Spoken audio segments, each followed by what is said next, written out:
Hola, me llamo Andrea Isabel y en este video les voy a hablar sobre el libro Sopa de Guan.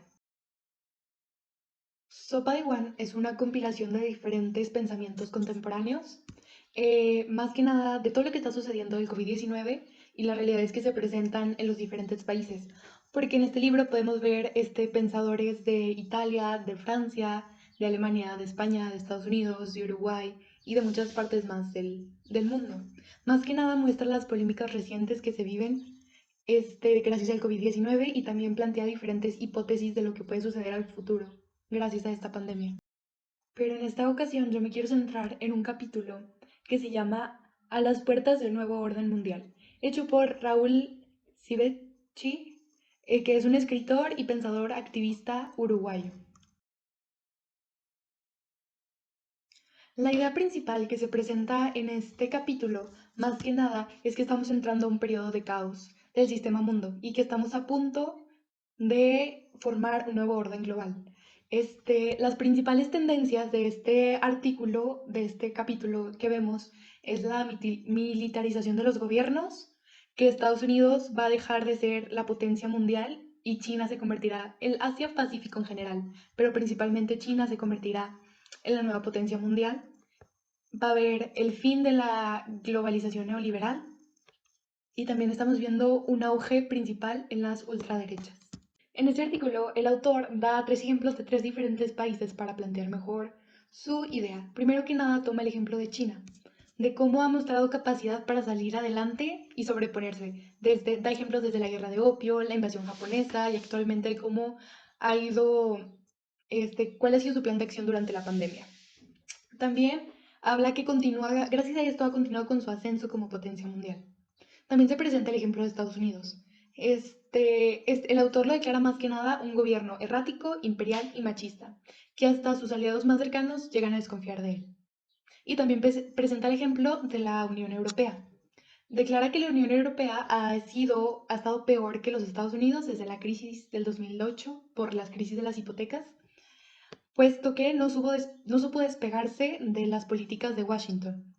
Y más que nada lo declara una economía de riesgo, y diciendo que el euro no es una moneda tan estable a la cual podemos invertir y que no se ha notado un crecimiento económico esperado como en las demás potencias, y eso ha hecho que haya perdido un poco de su poder. También dice que una de las principales razones por las que se dio cuenta que la Unión Europea ha dejado de ser una potencia mundial es porque al presentarse esta pandemia, la Unión Europea tomó todas las medidas que China había tomado en vez de llegar a proponer nuevas, dándose cuenta que en verdad la Unión Europea está empezando a depender cada vez más de estos países asiáticos.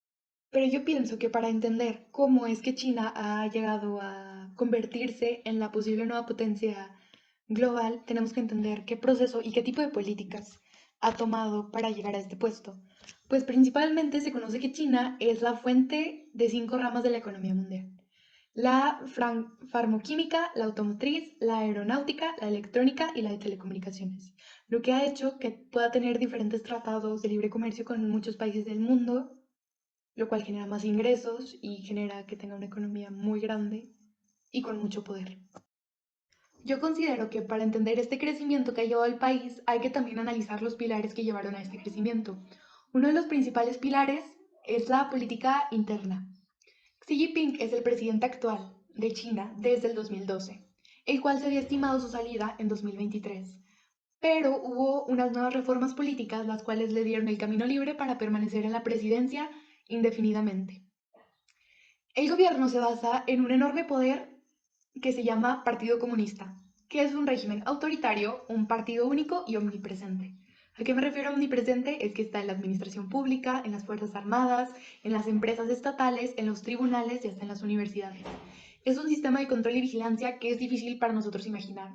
Existen cámaras de seguridad en todas partes y no existe la libertad de expresión. Muchos periodistas que llegan a criticar al gobierno chino son perseguidos y encarcelados. Las versiones chinas de las redes sociales son empleadas también para vigilar a la población. Las noticias extranjeras que muestran críticas al gobierno chino son bloqueadas y la misma población no llega nunca a leerlas. Yo considero que la estrategia principal de este gobierno es bloquear cualquier tipo de rebelión antes de que ésta se lleve a cabo. Entonces, todo lo que pueden ser críticas, ya sean de extranjeros o del mismo país, son automáticamente limitadas y bloqueadas para que la misma población nunca las consuma. Y en ellos puede que más difícilmente nazca estas ganas de rebelión. Y personalmente también me gustaría relacionar este tema con un concepto filosófico. Podemos notar que el gobierno chino en realidad no representa para nada el existencialismo, ya que el existencialismo busca el énfasis de los principios de libertad y la responsabilidad individual, mientras que busca que el hombre crezca, se supere y disfrute de su libre albedrío.